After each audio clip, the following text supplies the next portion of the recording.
A great pounding at the door startled the chambermaid bending to light the morning hearth.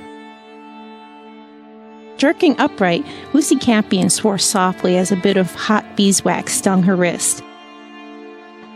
Slapping the taper on the mantel, she sneaked a glance over her shoulder.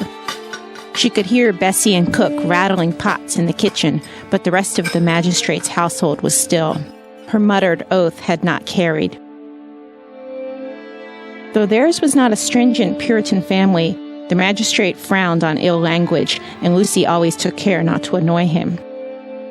Lucy was feeling out of sorts, though, having been awakened an hour too early, not to the usual sound of roosters crowing, but instead to their frantic squealing. Local boys had been casting stones at the witless birds, all mercilessly shackled to wooden stakes on the street outside her window.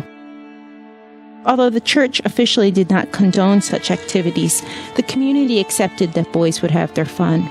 Fortunately, only the servants, light sleepers that they all were, had been awakened by the disturbance.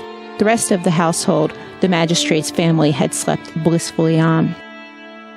Now, tugging her skirts into place, Lucy moved across the long wooden floor into the great hall. Who could be calling? Deliveries from the haberdasher or the vintner usually were made at the kitchen entrance, and no decent visitor would call before the family had broken their morning fast. As Lucy swung open the heavy oak door, her scolding words withered on her lips. Instead of a journeyman plying his trade, a straight-backed man in uniform regarded her sternly. Lucy recognized his red coat and insignia immediately. He was one of King Charles's own men. Although redcoats were a common enough sight throughout London, a soldier at the stoop, even at the magistrate household, disquieted her. Ever since she was a child, soldiers had filled her with unease. He spoke without preamble. "I'm Duncan, the new constable. I must speak with the magistrate at once."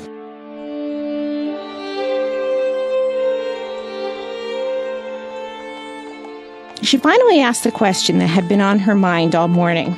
"Why do you suppose, sir, that Constable Duncan came to see your father this morning?" She hopped over a muddy puddle, landing with a squish on the still sodden ground. Adam brushed off some drops of mud that had landed on his coat. "My father's business is his own, Lucy. It is not our concern." "So early he came, don't you think?" she persisted. "It must have been a matter of great importance. The pounding he made, why, I thought he'd knock the door down." She opened his eyes wide in pretended dismay. Adam shrugged, refusing to take the bait. "'Tis best if you put the constable's visit out of your head, I think, Lucy," he said. "Do you think it had something to do with those boys' mischief? That was some carousing." Seeing Lucy's hopeful look, Adam sighed. "The constable's visit did involve a crime, and a serious one at that. As you know, it is my father's right and duty as magistrate to be informed of ill happenings in his area of jurisprudence.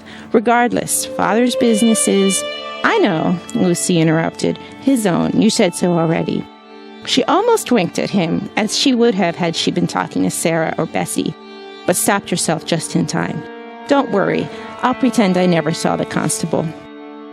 Besides," she thought to herself, "someone will know what happened. This crime won't stay secret for long."